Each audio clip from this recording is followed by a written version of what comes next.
আজ অনেক দিন পর এমন সৌভাগ্য হলো আমার যে এরকম একটা সুন্দর ভাগবত পাঠ শুনতে পেলাম। তো এসছিলাম, ছোট মেয়ে, বড় মেয়ে, মেজো মেয়ে সবাই এসছিল, আমার বোনও এসছিল। তো অনেক দিন পর বাবার বাড়ি এসেছি, প্রায় 10 মাস পর। তো 10 মাস পর আসার পরে এখানে এসেছি, আজকে এখানে লাস্ট দিন। তো বেশ সুন্দর সবাই ভাগবত পাঠ শুনছে, তো আমিও চলে এসেছি। কিন্তু কোলের মধ্যে একটা ছোট্ট বেবি নিয়ে ভাগবত পাঠ যারা শোনে তারাই একমাত্র বোঝে এই প্রবলেমগুলো। কারণ কোলের মধ্যে চুপ করে বসেই থাকে না, একবার এদিক চলে যায়, একবার ওদিক চলে যায়। তো দেখি আমি কতক্ষণ থাকতে পারি। বেশ সুন্দর লাগছিল, কিন্তু মন দিয়ে শোনার কি উপায় আছে, ওর সাথে বকবক করতেই দিন চলে যাচ্ছে। তো দেখো, এদিকে আমি শুনতে শুনতে আমার বেবি আবার কোথায় চলে আসছে।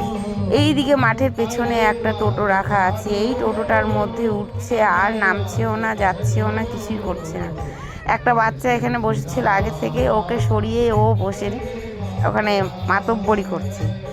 তো আমি ওকে এত বোঝাচ্ছি যে চলো চলো, তাও যাবে না। তো কি আর করব, সবাই ওইদিকে শুনছে, সবাই নাম শুনছে, ভগবানের নাম শুনছে, আর আমি আমার ছোট্ট বেবিকে দেখছি। তারপরে আবার ওকে বুঝিয়ে টুঝিয়ে নিয়ে গেলাম। ওই দেখো, ওটা হলো মন্দিরটা, মানে রাধা গোবিন্দর মন্দির, খুব সুন্দর মন্দিরটা। আর এদিকে একটা মঞ্চ বানিয়ে ভাগবত পাঠটা শুরু হচ্ছে। তো তোমাদের যদি ভিডিওটা ভালো লাগে অবশ্যই কমেন্টে রাধে রাধে লিখো, ভালো লাগলে সাবস্ক্রাইব করো।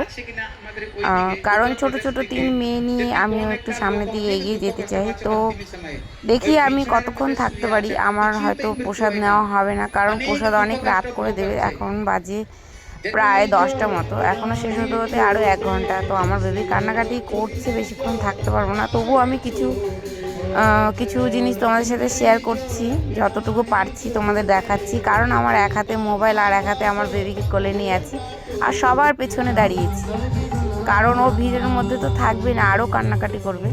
এই যে দেখো, এদিকে টোটো থেকে আবার দেখি নামে কিনা, নামিয়ে আবার নিয়ে যাব।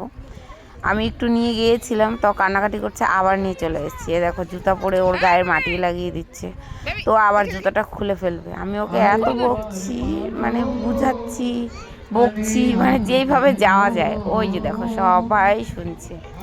আমারও তো যেতে ইচ্ছে করছে। এখানে সবাই দাঁড়িয়ে 2 হাত তুলে ভগবানের নাম করছে, কিন্তু আমার তো উপায় নেই। নামিয়ে দিচ্ছি তো তুতু তুতু করে কোথায় যেন চলে যাচ্ছে। তো কোলে ধরে রেখে তারপরে যতটুকু পারছি দাঁড়িয়ে আছি।